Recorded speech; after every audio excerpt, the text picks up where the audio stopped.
kumpokea malkia wetu usiku leo. Tafadhali naomba usimame ulipo.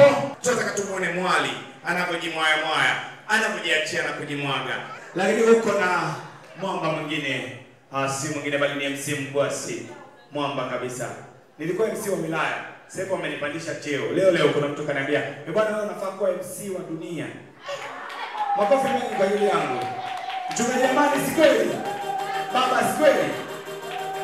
Baba, si kweli? Nafaa kuwa MC wa dunia. Sema neno.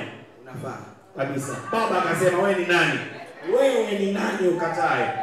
Aka, sina shida na wewe, mimi na shida na baba. Ni siku yake leo. Simama hapo ulipo. Tulete mwali siku leo.